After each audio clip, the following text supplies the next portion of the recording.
YouTube. So it's the end of another month, which means that today's video is a book of the month video, and this month I have been reading In the Time We Lost by Carrie Fletcher. If you're new here, hello, my name is Tori Cyclic. I make new videos every Sunday for Cyclic Sunday with other videos throughout the week. If you like what you see, like this video down below and subscribe while you're down there as well. You can also follow me on Twitter and Instagram in the description at tss6295. Now let's get into the video. First things first, sorry about the construction outside. As per usual, it will be as loud as it always is because they are right next door to my apartment building, building a new building. So there you go. So if you've watched my channel at all in the past, you know I'm a huge fan of Carrie Fletcher and her novels and her YouTube channel and basically just everything about her. She's a big inspiration for me in my life and my career and my aspirations, things like that. So obviously when she wrote this book, I had to go pick it up, and it took me a while to get it. This book has been out since mid last year. I don't remember exactly when, but it took me a while to get it, but now I finally got it and read it for this month. In the Time We Lost focuses on Luna Lark, who is a young adult writer living in the UK, who goes through a bad situation with her fiance and then decides to move to Ondingside, I think is how you say it, and everything that ensues there. The book kind of has a Groundhog Day feel, like the movie Groundhog Day, in that it's the same day that's repeating over and over again, and the same things that happen, the similar things that happen, the different things that happen, and how the characters are affected by it and what they realize is happening in the situation. The thing I thought was kind of interesting about the book is that the back cover doesn't really explain that at all in the description of the novel. Usually they,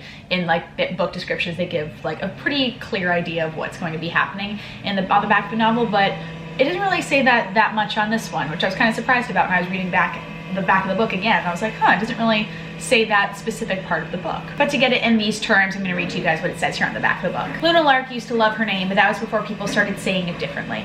I'm so sorry, Luna. Are you all right, Luna? Everything will be okay, Luna. Luna doesn't want pity. What she wants is a fresh start. Somewhere she can make headway on her next novel, mend her broken heart, and most importantly, keep herself to herself. For that, Luna needs the most remote place she can find, Ondingside, a magical little island off the wild coast of Scotland. And when the town is cut off on her first night by a freak July snowstorm, it feels like fate. But Luna soon realizes that being a newcomer in a small town might not be the best way to blend in. People are curious about her, handsome, kind, coffee shop owner Beau in particular.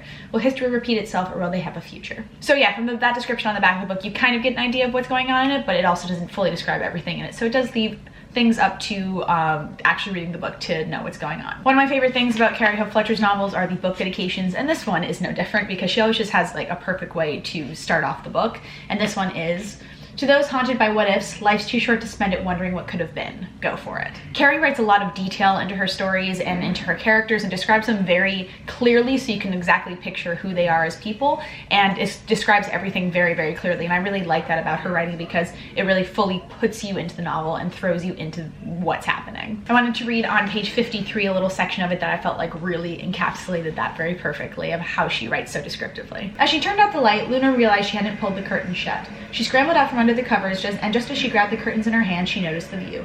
Her room was at the back of the inn where her window looked out over the sand and the sea. The grass rolled down a little hill and stopped abruptly where it turned to stand, and the more Luna looked at it, the more she longed to feel it under her bare feet. The waves silently pushed and pulled, turning from black to white as they foamed onto the shore. Yeah, I just think it's such a good way to get into her style of writing, which is very much within the world of magical realism.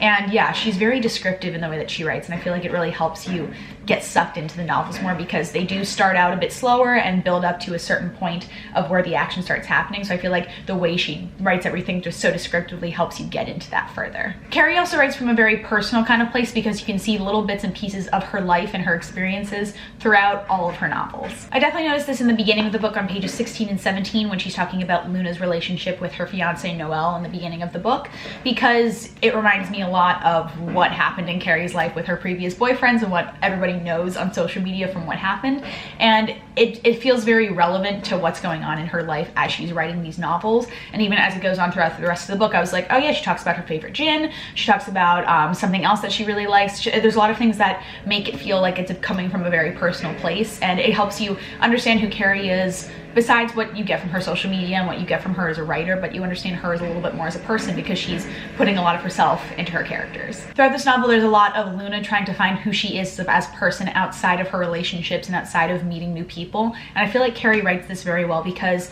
it feels like a very personal journey for her as well, that she was trying to find who she was outside of what other people thought of her and what other people defined her as, and she really imbues that into her character of Luna Lark. And I feel like it's a really good thing to have in a young adult magical realism novel, because it helps people connect to the characters in a different way by finding themselves in the characters. I feel like I connect to this because I'm in a similar kind of vein of trying to figure out who I am as a person, as a performer, and all that kind of thing as well. And seeing that written through the eyes of Luna Lark, through Carrie Hope Fletcher as well, I think it was a really good way to create this character in a very specific way of somebody who's struggling through a very hard time in her life and how she's finding her way out of it. If you're looking for a cozy kind of read that is just easy to kind of get sucked into the characters and the story, I'd say go for this one here, because Carrie writes in a really specific way that makes you want to get to know her characters very well. I feel like this book in particular as well, with all the magical realism of being somewhere in July, but then it starts snowing and you're stuck in a freak snowstorm, repeating the same day over and over again. I feel like it really helps to get you into that kind of magical realism world. So that's all I have for you guys today. If you've read In the Time We Lost by Carrie Hope Fletcher, let me know what you think about it in the comments down below. And if there are any other books you'd like me to read as well, let me know about that in the comments down below as well. And of course, if there's anything you would like to see on my channel in particular, let me know about that as well down in the comments. Thank you guys so much for watching, DFTBA, and I will see you guys next time. Bye.